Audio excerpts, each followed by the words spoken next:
Hey everybody, this is a short video about building the OSPF Link State Database, and this is specifically going to be focusing on inter-area, so there's not going to be anything like type 3s or 4s, that would be in a separate video if I ever decided to do something like that. So let's get straight into it. So just this quick reminder of route presentation, because I think it's important. So the OSPF algorithm is responsible for finding that the best route, and because it's a linked state protocol, each node or router will run its own SPF algorithm based on the topology, so the linked state database. This is different to a distance vector one, where a router would pass on what the prefixes it knows to that next one, and it wouldn't have the awareness of the whole topology. So a linked state database is just a collection of links. So that's specifically by links I mean an interface. So for example, a router might have 3 interfaces, and that would be a link. 3 links. So the linked state database is the collection of interfaces that the routers have, and all the different routers. And the SPF algorithm is just a form of Dijkstra's algorithm, and all of this pretty much is based on something called graph theory. That's what the underlying mathematical, computer sciencey stuff behind it. And then just if you look on the right, so the OSPF LSDB is, the algorithms are run and presented, and then the best administrative distance will win, and then that's the route that will be installed in the IP routing table.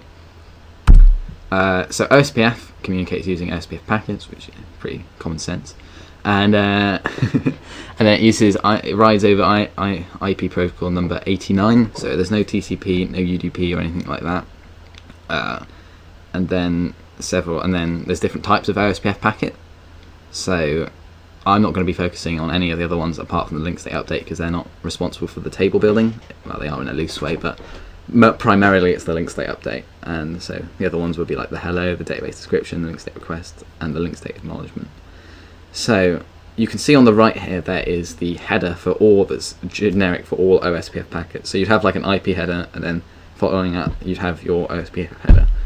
And the main one that we need to focus on is just the type, and that just shows what type it is. So yeah, and then the link state updates contain something called link state advertisements, which contain the nice juicy gritty information, but that's what we'll be getting onto that in a bit.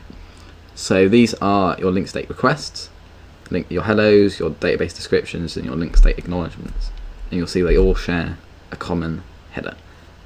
But I missed out the link state update, because that's the one we're focusing on, and it's the one that's important. So the link, as I said before, the link state update contains the LSAs.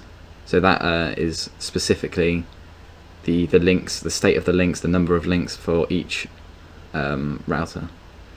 So if we look here, the header is the same, except that the type's obviously set to 4. And then following that, this generic OSPF header, it's not generic, but the OSPF header, you'll then have the number of LSAs and the LSAs themselves. So it's pretty simple, and then we'll get on to what an LSA looks like, a link state advertisement looks like. Yeah, so this is a link state advertisement header. So you can see that there are different types of LSAs. So the way they would be presented to you in the LSU, the link state update, is you wouldn't have same LSAs of the same type, because that would kind of defeat the point. You'd have one of like a type 1, a type 2, a type 3. You don't have to have all of them in a link state update. So you can have up to 5, because obviously that is up to 5. And then you have a 20 byte header. So the OSPF header is 20 bytes. And as I said before, the LS type is determined there. And the link state ID is the one that's it changes depending on the type of one, and that's kind of like your core piece of information basically. And then your advertising router doesn't change, it's just the router ID of the advertising router. And then your LS sequence number and stuff like that. But that's not really that important for just knowing how to build it, so we're just going to skip over that. So the LS types that I'm covering are type 1, type 2, and I'm going to scratch type 3.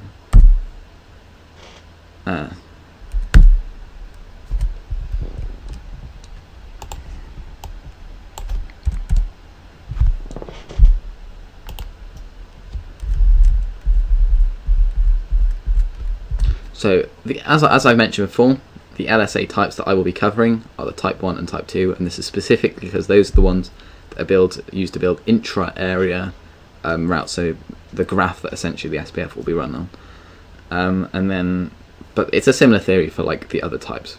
I'm sure there's other more educational videos online if you want to look on those. So this is a router SLA. So as you can see, the top bit would be the same, so it's the LSA header, and then following that you have more information. So from LS checksum and length below, that's the information specific to the router LSA. So if you just look at this for a second, you can see some of the information provided. So you can see stuff like the number of links provided. So this would be like the router would be advertising all its interfaces. So that's what I mean by links. So number of links is number of interfaces and associated addressing. The V, E, and B are used to specify if it's a virtual link, if it's a ASBR or an ABR or something like that. So that's kind of like how they know if it's an ABR or an ASBR. And then moving down, as I remember we said the link state ID changes. Now the information here changes depending on the type of link. So in a router LSA, your link state ID will always be the same. It will always be the original OSPF router ID. So it will be the same as the link state ID, and the advertising router fields will be the same in a type 1. And then following down from that, you can see, if you look at, you could just pause this, the link state depending on the type. So you have point to point, you have a transit network. So a transit network is like a broadcast or an NBMA or something like that type network. So something like an Ethernet, if there was an Ethernet switch and you had loads of routers surrounding that, that would be a broadcast network. Point to point would be something like a serial connection. And then a stub network is something that doesn't connect to another router. So for example, it's just like the last bit of a LAN. And then a virtual link is something else to do with OSPF, like used to bridging to your backbone across not backbone areas, but that's a separate thing. So you can see the ID depends on the type of link, and that's really important for when we start looking at the type 2s and stuff like that. And then link data, it's usually the interface IP address, but it can be, if it's a stub network, it will be the network mask, and if it's a point-to-point, specifically an unnumbered point-to-point, it's your MIB to if index. Let's go a little bit practical. So this is, from now on mostly we're going to be looking at output, trying to associate the theory. Well, I'll be obviously teaching theory as well as we go on, and with the practical. So this is our topology. So the 192.168.1.1, the 192.168.1.2, 192.168.1.3, and then this is a broadcast, or what OSPF refers to as a transit network, and then each one of these is a stub network, and then you have this here, the red represents that it's a serial link pointing to another router in area 0, so the backbone area. And this is all stimulated on EVE.NG with packet captures using Wireshark. So, and then these are the router IDs, but just for future reference. So this is a link state, a router LSA that would have been advertised by 1.1.1, which is this one here, the one at the top left. And what we can see is the links on it. Remember, a link is an interface plus the other information, such as the addressing. We can see that this LSU, link state update, contains one SLA, a router LSA, and then that LSA contains information about a stub and a transit network. So what would the stub network be? It would be this one over here, and the transit network would be this one over here. So this would be sent out across the area, and what we can see here, this command show this information could have been got by the command show IP OSPF database router, which is quite a long command. And then this information is contained on every single node in that topology. So remember that's what makes link states different to distance vectors, and that every single node will contain the whole complete view of the network. So if we go into the point-to-point, so that's kind of like a general overview, but this is specific to point-to-point because point-to-points are easier to explain in terms of how they work and how you actually get a graph from, so a load of a visualization from it.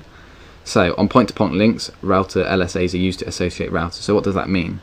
Is we can see on 4.4.4, so this is coming from the router 4.4.4, we can see that its neighboring router ID is 3.3.3, and then the router interface's address to get to that is 10.0.255.2. And likewise, on 3.3. on router ID 3.3.3, its neighbor is 4.4.4, and to get to that, it needs to use its interface address 10.0.255.1. So that almost, if you could imagine, you can just looking at this, you can see that there is a connection between those two. So the algorithms running in the background would be able to say, okay, there's a connection between these two routers, these two nodes. We're going to draw a line between them, and that's specifically because it's a point-to-point. If it's a transit network, it can't do it. It has to use network LSAs, which we'll go on to sort of form that glue. But there's no glue needed with a point-to-point because they point directly at each other. So just to see what that looks like, you can see on the point-to-points, they associate directly with each other. On the type 1, however, on the these type 1s over here, they're transit. There isn't, we can't point to each other, so we need a little bit more information to kind of understand how they connect. But the transit one, LSAs, their link ID isn't the neighboring router ID, it's the router ID, or the router ID of the designated router. Sorry, a brain fart there. And then the link data is just their interface that LSA came out of. So yeah. So how do these router LSAs connect up? I probably mentioned it before. It's a network LSA, and that's kind of like the glue. Just to follow up as well on this one, just for complete clarification, I've not included the LSAs for the stub networks, which you would see, and there would also be a stub network between these two over here. So it's not complete, but because I'm just focusing on building the topology. So this is the LSA Type 2 network. So Type 2 LSA, and it's also called the network LSA. So you can see that the start of the header is kind of the same until you get to ls checksum and length, and beyond that, that's specific to a Type 2, and obviously the 2 set. So the link state ID is the IP address of a designated router, and we saw that. I know we haven't seen that earlier, but imagine, so if you go back here, the link ID here points to the designated router, and which will in turn point to a network LSA. And then the main component that this contains is the attached routers, so the routers that are fully adjacent to the designated router. And so this information is the glue between the transit links, and it's used to sort of create that what's called a pseudo node. You get one Type 2 LSA generated by the designated router for every transit segment. So what I mean by a transit segment is, imagine you had a router, and on one side you had a switch with a load of other routers connected to it. That would be a transit segment because it's broadcast. But on the other side, you only had just a point-to-point. That wouldn't be a transit segment, and you could have lots of those inside an area. So back to the pseudonode. This is an intermediary system to intermediary system term. That's a bit of a mouthful, but they use the phrase in the NCORE study guide, and that it's all. And all it means is it designates that routers send a single message rather than a collection of links or a lot of links, kind of thing. So if we go, we are now looking at the network LSA. So you can see this is the topology, and this is the network LSA sent for this transit network over here, because you can see the transit segment is the switch and all these ones. So so what all this does is it's the glue between the router LSAs. So the router LSAs will point to your designated router, and then from this, link state ID is your designated router. You can find your attached routers, and then that's the glue, and then we've got an association here. And all routers in the area will receive this. This won't go beyond an area. That would be the job of summary LSAs and stuff like that. So this is the glue. And if we want another better visualization of what this looks like, is this pseudo node is formed. So this is the glue. So each one of these router LSAs will then point to the network LSA, and then all this means is, okay, we've got attached routers. Okay, we've got a link between all of these. we're going to make if you were talking on a graph, you then have your graph edges defined, and yeah, so that's it. So the point to point don't need a network LSA because they directly point. Transit ones they do, because otherwise there would be no glue to hold them together. And then, so I've been talking about graphs. This is kind of like the idea of a graph. So you have the nodes, and then you have edges, which are the ones between those two, or the vertices, and you'd have an algorithm running on this to calculate what's the, say for example, the quickest way to get from E to A, which is Dijkstra's. One of those is called Dijkstra's algorithm, which is what SPF is based on. Yeah, so that's pretty much and then pretty much it.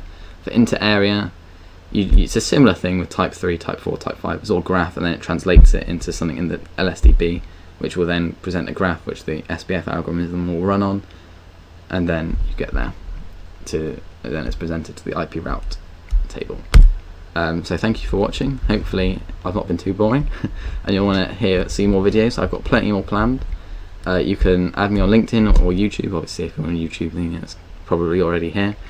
So yeah, thank you for watching and look forward to seeing you again.